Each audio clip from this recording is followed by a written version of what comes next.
You are standing in a silent room. Power has cornered you. In front of you is a judge, a priest, or soldier with a blade. Behind you, an entire system that wants you gone. You have one weapon left, your voice, your last words. Most final speeches are forgotten. Whispers lost to the wind. Pleas for mercy, quiet prayers. But this is not that story. This is the story of 7 people whose final words were not an end, but a beginning. A spark thrown into dry grass. A seed planted in blood-soaked earth that would grow into a revolution. These are the 7 speeches before death that broke armies, built nations, and tore down empires. If you value documented history that digs deeper, subscribe to our channel. It is the single best way to ensure we can keep making these stories. And let us know in the comments what city you're watching from. The information we're presenting is built on hard evidence. For Socrates, we look directly at Plato's Phaedo and Apology, the eyewitness accounts that shaped 2,000 years of philosophy. For the reformer, Jan Hus, we're drawing from the meticulous research in Thomas A. Fudge's biography, The Trial of Jan Hus, Medieval Heresy and Criminal Procedure, published by Oxford University Press, which dissects the original court documents. Now, back to the final words. Number 1, Socrates. The year is 399 before Common Era. The place is Athens, a cell carved from stone. You are 70 years old. You are accused of 2 things: corrupting the youth and impiety, a failure to believe in the city's gods. Your trial was a spectacle. 501 citizen jurors listened.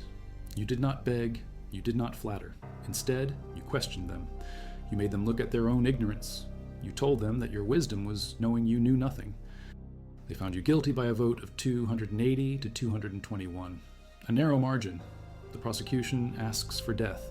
You are offered a counter-proposal. You could suggest exile. You could suggest a fine. Instead, you suggest that Athens should give you free meals for life at the Prytaneum, an honor reserved for Olympic champions, as a reward for being the city's gadfly, stinging it into self-reflection. The jury is insulted. The vote for the death penalty is larger, 360 to 141. Now, in your cell, your friends have a plan. They've bribed the guards. The ship that must arrive before your execution can take place has been delayed. You can escape. You can live. But you refuse. To flee would be to betray the laws of Athens, the very principles you've taught your entire life. It would be an admission of guilt. So you wait. When the jailer comes with a cup of poison hemlock, he is weeping. He tells you that you are the noblest, gentlest, and best of all who ever came to this place. You take the cup. Your students, including Plato, gather around you. You deliver your last lesson not in a lecture hall to win into warring taught, but with your own death. You tell them a philosopher's life is a preparation for dying. Your final, strange words before the poison stops. Your breath are, Crito, we owe a rooster to Asclepius. Please, don't forget to pay the debt. A debt to the god of healing, for curing you of the sickness of life itself. Your body grows cold, but your questions echo forever. A philosopher dies. A warrior is born. Number 2, William Wallace. August 23rd, 1305. You are in London at a place called Smithfield. It is a horse market, a field slick with mud and offal. You have been dragged here for 6 kilometers behind a horse from the Tower of London. You are stripped naked before a massive crowd. They have come for a show. The charge is high treason against King Edward I of England, but you are a Scot. You have never sworn fealty to this king. You were a guardian of Scotland, leading an army of common men against the most powerful force in Europe. You won a stunning victory at Stirling Bridge in 1297. You lost at Falkirk a year later. You were betrayed and captured near Glasgow on August 3rd, 1305. The trial in Westminster Hall was a sham. You were not allowed to speak, not allowed a defense. You were crowned with a garland of oak to mock you as an outlaw of the forest. Now, at Smithfield, the sentence is read. It is designed not just to kill you, but to erase you. You are to be hanged, but cut down while still alive. You are to be emasculated. Your entrails are to be pulled out and burned before your own eyes. Then your heart is to be cut out. Finally, you will be beheaded and your body cut into 4 pieces. It is the full horror of a traitor's death. The executioner offers you a chance to confess your treason. This is the moment. The crowd leans in. You're not going to scream about freedom. That is a story for the movies. Your real act of defiance is quieter, colder, and cuts deeper. You speak clearly to the English officials. You declare that you are not a traitor to Edward, for you were never his subject. You have committed no treason. Every chronicle of the event agrees on this point. Your final stand is not a plea for Scotland's liberty, but a rejection of England's authority over your very soul. The sentence is carried out. Your head is dipped in tar and placed on a spike on London Bridge. Your right arm is sent to Newcastle, your left to Berwick, your right leg to Perth, and your left leg to Aberdeen. They are warnings. But they become relics, seeds of a rebellion that will not die. 23 years later, the Treaty of Edinburgh-Northampton is signed. Scotland's independence is officially recognized. A body is scattered. A kingdom is unified. Number 3, Jan Hus. The city is Constance. In modern-day Germany, the date is July 6th, 1415. You are a Bohemian priest, a scholar, the rector of Charles University in Prague, and you are a dead man walking. You have been condemned as a heretic by the Council of Constance, a vast assembly of cardinals, bishops, and theologians from across Europe. Your crime: you read the work of an Englishman named John Wycliffe. You dared to suggest that the church had become corrupt. You argued that the ultimate authority was the Bible, not the Pope. You preached in the common Czech language, not Latin, so that ordinary people could understand. You said that a Christian's conscience was more important than a papal decree. For this, you were promised safe conduct by Sigismund, the Holy Roman Emperor, to come and defend your ideas. It was a lie. You were arrested on November 28th, 1414 and thrown into the dungeon of a Dominican monastery, right next to a latrine. For over 7 months, you have been starved, sick with fever, your teeth falling out. They have brought you before the council multiple times, shouting you down whenever you tried to speak. Your final chance comes now. Recant, they tell you. Just say your writings contain errors. Sigismund himself urges you to do it. Save your life. You refuse. You stand before the assembly and you say, "I would not for a chapel of gold retreat from the truth." They dress you in a priest's vestments, then strip them off one by one, cursing you at each stage. They place a tall paper hat on your head, covered in painted devils and the word heresiarcha, leader of heretics. They lead you to a field outside the city walls. You are tied to a stake with wet ropes and a rusty chain. Wood and straw are piled up to your neck. For the last time, the imperial marshal asks if you will recant. Your voice is strong. You say that the gospel you taught is what you will now gladly seal with your death. Then, as the flames are lit, you begin to sing. And according to the chronicle of Peter of Mladonovitz, an eyewitness who wrote an account of your death, your last words, "Before the smoke and fire choke them out," are a prophecy. In 100 years, you cry out, God will raise up a man whose calls for reform cannot be suppressed. The executioners are ordered to break your bones with clubs and throw your heart into the fire. They scoop up your ashes and shovel them into a wheelbarrow, dumping them into the Rhine River so that nothing of you remains, but they cannot erase your words. 102 years later, in 1517, a German monk named Martin Luther nails his 95 Theses to a church door. The Protestant Reformation begins. If you are learning something new and value this kind of deep dive history, take a second to hit subscribe. We rely on your support to keep these stories alive. Comment where you're from. It's amazing to see how far these histories travel. The details we are using come straight from the historical record. For Anne Boleyn, we're looking at the first-hand accounts of the Imperial Ambassador Eustace Chapuis and the English chronicler Charles Wriothesley, who saw these events unfold. For John Brown, we turn to the Virginia newspapers of 1859 and the transcripts of his trial. We are not telling stories, we are reporting history. Now, back to the scaffold. A reformer is burned. A queen must now die. Number 4, Anne Boleyn. The date is May 19th, 1536. You're not in a muddy public square. You are inside the walls of the Tower of London, on a specially built scaffold on a patch of grass now known as Tower Green. This is a private affair, a courtesy from the king who once loved you and now wants you dead. You are around 35 years old. 3 years ago, you were Queen of England. You broke England from the Roman Catholic Church. You gave King Henry VIII a daughter, Elizabeth, but not the son he craved. Now, he wants a new wife, Jane Seymour. So you have been tried and found guilty of impossible crimes. Adultery with 5 men, including your own brother, incest, and treason. The evidence was non-existent. The verdict was decided before the trial even began. You're not to be burned. The fate of a female traitor, or hanged. Henry has granted you a final mercy, a quick death by a sword, not a clumsy axe. He has even imported an expert swordsman from Calais, France, for the occasion. You climb the scaffold. You are wearing a gray damask gown over a red kirtle. You look out at the small, select crowd of about 1,000 people. Councillors, lords, the mayor of London. This is your final performance. You cannot scream defiance. You cannot curse the king. To do so would be to seal your daughter's fate, if you are a traitor. She is the daughter of a traitor, illegitimate, and could be next. So you choose your words with a lawyer's precision. You do not admit guilt. You say, I am come hither to die, for according to the law, and by the law I am judged to die.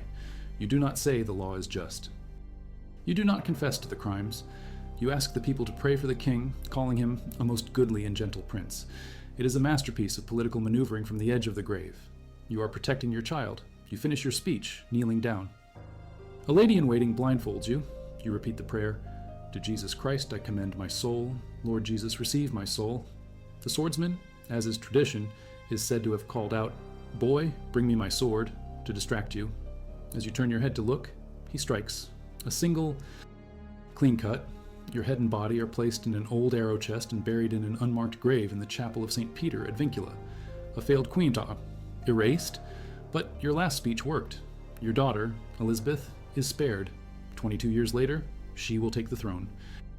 She will rule for 44 years, defeat the Spanish Armada, and oversee a golden age. The daughter you saved with your last breath becomes Queen Elizabeth I. A queen dies. An abolitionist prepares his final sermon. Number 5, John Brown, Charlestown, Virginia. December 2nd, 1859. You are 60 years old. Your face is a map of hard living, etched with the fire of righteous fury. You are an abolitionist, but you are not a man of words and petitions. You believe that the sin of slavery can only be purged from America with blood. On the night of October 16th, you led a small band of 21 men, including your own sons, in a raid on the Federal Armory at Harper's Ferry. Your plan was to seize 100,000 muskets, retreat to the mountains, and spark a massive slave rebellion that would shatter the South. The plan failed. You were surrounded by United States Marines, led by Colonel Robert E. Lee. 10 of your men were killed, including 2 of your sons. You were captured, wounded, and put on trial for treason against the state of Virginia, murder, and inciting a slave insurrection. The trial was rushed. You were carried into court on a cot. Your lawyers wanted to plead insanity. You refused. You were found guilty on all counts after only 45 minutes of jury deliberation. At your sentencing on November 2nd, you delivered a speech that electrified the nation, arguing your actions were guided by the law of God. Now, it is the morning of your execution. The state of Virginia has deployed nearly 1,500 cadets and soldiers to guard the town, fearing a rescue attempt. You walk out of the jail. You pause. You hand a small piece of paper to one of your jailers. On it is your final prophecy. You ride on top of your own coffin in the back of a wagon to the gallows field. You look at the Blue Ridge Mountains and remark, This is a beautiful country. On the scaffold, the sheriff asks if you want a signal for when the trap door will spring. You reply, It matters not to me. If only they would not keep me waiting so long. A bag is placed over your head. You stand on the trap door for a full 10 minutes as the military units get into position. Then, the rope is cut. You are dead, but the note you handed to the guard is already on its way to the press. It is printed in newspapers across the North. It reads, I, John Brown, am now quite certain that the crimes of this guilty land will never be purged away but with blood. You are condemned as a terrorist in the South, hailed as a martyr saint in the North. Union soldiers will march to war 16 months later singing, John Brown's body lies a moldering in the grave of pirates, but his soul goes marching on. Your prophecy has come true. A prophet hangs. A worker organizes. Number 6, Joe Hill, the courtyard of Utah State Prison in Salt Lake City. It is just after sunrise, November 19th, 1915. You are a Swedish immigrant, a migrant worker, a poet, and a songwriter for the industrial workers of the world, the IIWW, also known as the Wobblies. Your songs, like The Preacher and the Slave and There is Power in a Union, are sung on picket lines and in hobo jungles across the country. You are the voice of the voiceless. You are also convicted of murder.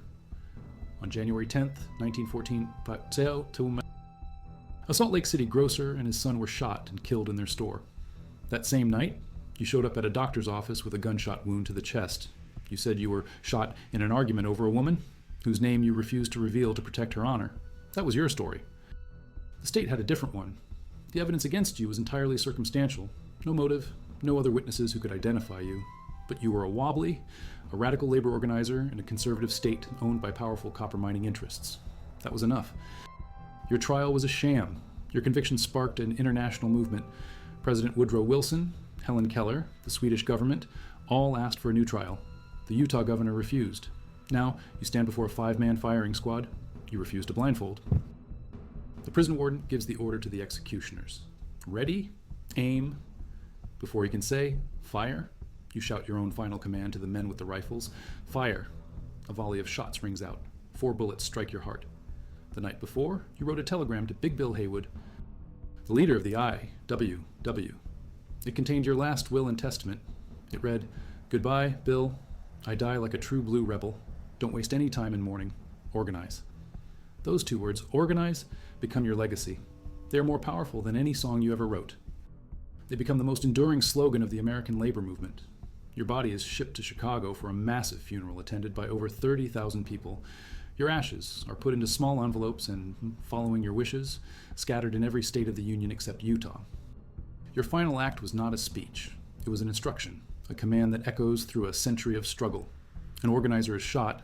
An activist faces a broken gallows. Number 7, Ken Saro-Wiwa, Port Harcourt, Nigeria, November 10th, 1995. You are a writer, a television producer, a Nobel Peace Prize nominee, and you are the leader of the movement for the survival of the Ogoni people. For years, you have led a nonviolent struggle against the Nigerian military dictatorship and the multinational oil giant, Royal Dutch Shell, your homeland. Ogoniland, in the Niger Delta, has been devastated by decades of oil spills, gas flaring, and environmental ruin. The Ogoni people have seen billions of dollars of oil pumped from their land, but they live in poverty with no clean water, no electricity, no schools. You demanded a share of the oil wealth and environmental justice. You became too powerful. The government arrested you and 8 other Ogoni leaders on fabricated charges of inciting the murder of 4 Ogoni chiefs. You were tried by a secret military tribunal. There was no right of appeal. International observers called the trial a fraud. On October 31st, you were sentenced to death. In your final statement to the tribunal, you were defiant. You said, "I and my colleagues are not the only ones on trial. Shell is here on trial. The company has, indeed, ducked this particular trial, but its day will surely come." Now, in the prison yard, you and the other 8 are led to the gallows. You are forced to watch as your friends are hanged one by one. The gallows is old and faulty. It takes multiple attempts to kill some of them. When it is your turn, you walk to the scaffold. Your last words to the crowd of soldiers are reported by your brother, Owens Wiwa. "Lord, take my soul," you say, but the struggle continues. The trapdoor opens. The rope fails. It opens again. It fails again. It takes 5 agonizing attempts over nearly an hour before you are finally killed. The regime thinks it has silenced you. They are wrong. Your execution causes a global firestorm of outrage. Nigeria is suspended from the Commonwealth of Nations. Sanctions are imposed. The environmental and human rights movement gains a powerful martyr.